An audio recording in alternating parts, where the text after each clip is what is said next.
Shalom and welcome to all my brothers and sisters across this earth. Thank you so much for coming to this video. This will be very brief. I had an email question and a statement in my email box talking about Adam and Eve and how this specific individual is a messianic and believes in the original sin concept, and also believes that not only was there original sin punishment part of it, but also that the earth itself was cursed. The earth itself has been cursed ever since the sin, and therefore the earth cannot heal itself.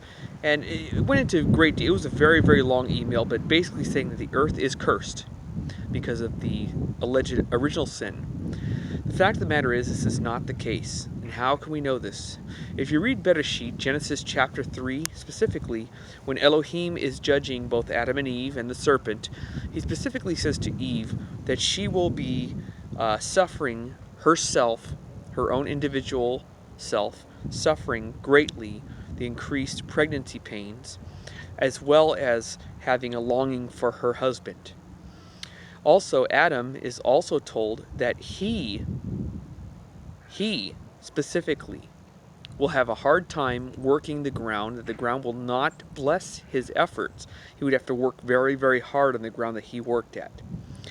Now, many Christians and Messianics will say, well, that goes, this individual was saying that it continued onward. This is not the case.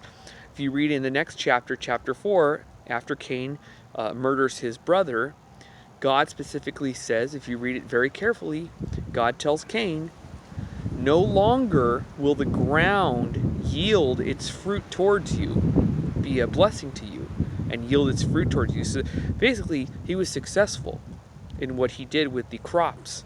It says, no more will that happen. It will not yield its crops to you. So therefore, specifically, he should have said, the ground was cursed to begin with from your parents' sin. He did not say that. He said the ground will not give its fruit like it did before.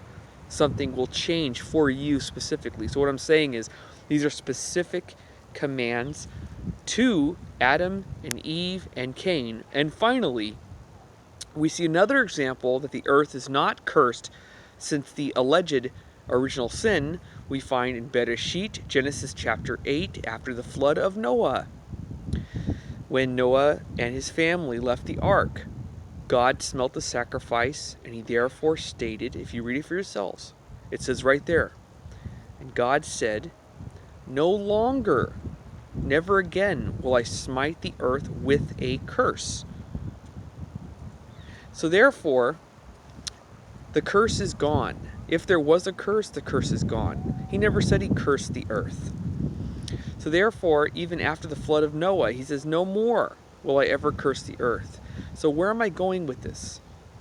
The whole focus of the email was that man can never make the earth a beautiful paradise by way of his actions, by caring for nature, caring for the animals.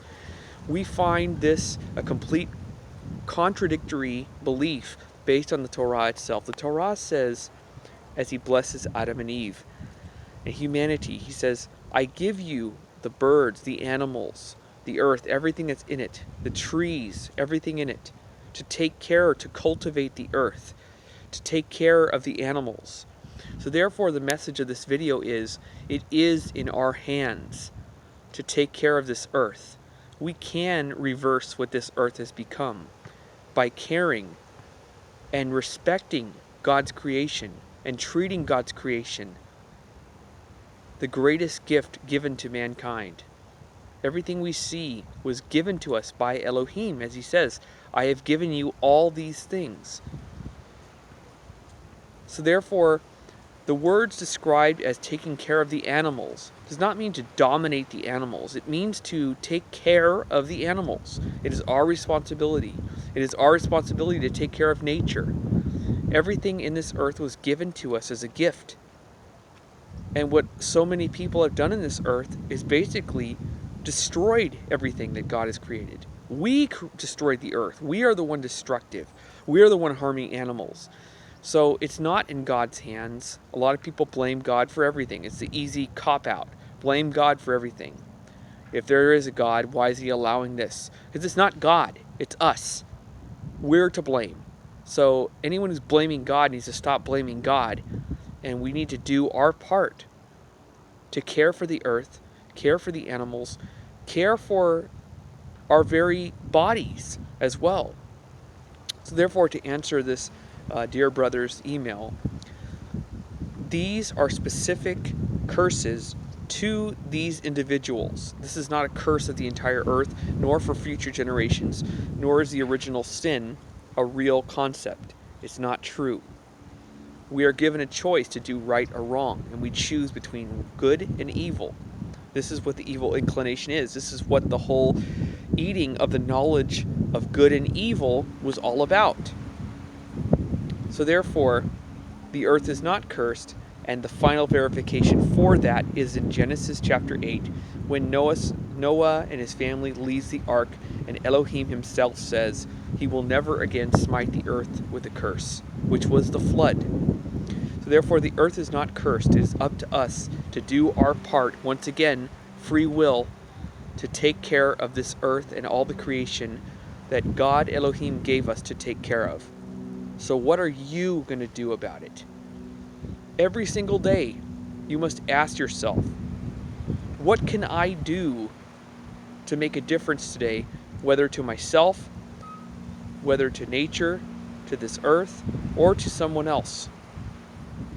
So what are you going to do today? Shalom. If you haven't subscribed, I hope you will. And if you like this video, hit the like button, and I'll see you soon. Take care, everyone.